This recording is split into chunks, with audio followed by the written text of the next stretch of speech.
each time I've had a concussion, there's so much unknown.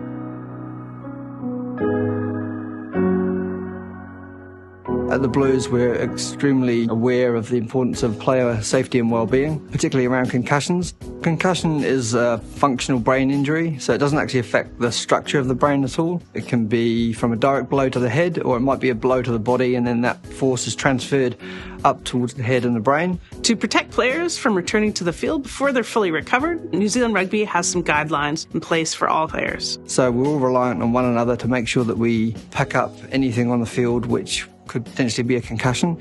It's essential that players, parents and coaches can identify signs of a concussion so they can take immediate action. There are some clear red flags to keep an eye out for. These could occur immediately or up to 48 hours after the injury.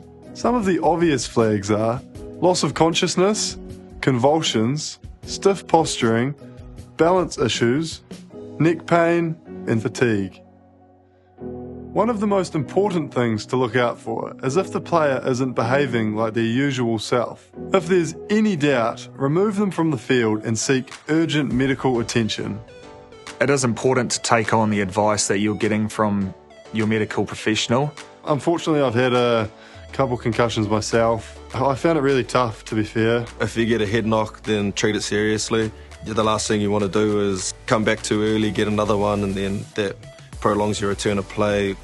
If you do follow the process, if you do seek medical attention, you can recover fully and be able to return and be able to play again.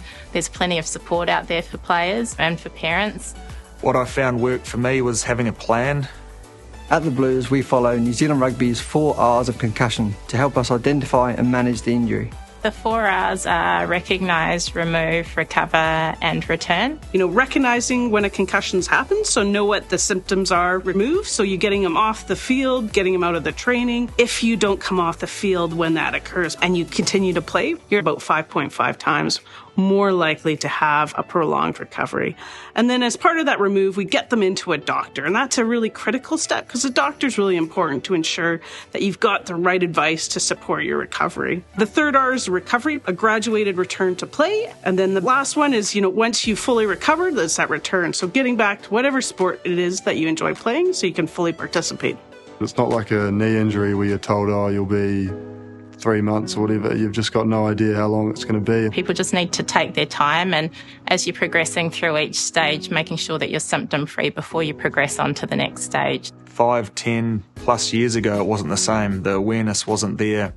We'd just get on with it, and that's where the risk is. The minimum stand-down period for that graduated return to play is 23 days if you're under the age of 19 and 21 days if you're 19 years and older. Why we have a difference in the length of time for those stand-down periods is we know kind of under that age of 19, the brain's still developing. So when you sustain that concussion, it takes longer for that brain to recover. There's different rules and different protocols to follow at varying levels of the game. For us, we've got a lot of baseline testing on the players, and we are able to return them safely a minimum of 10 days. And I think the great thing about rugby is, you're dealing with a family, and as part of your family, you want to look after everybody. And I think, the goal of those graduated return to play is, to make sure that everybody's fully recovered before they go back to sport. It's great that there are precautions in place. What's most important is your health.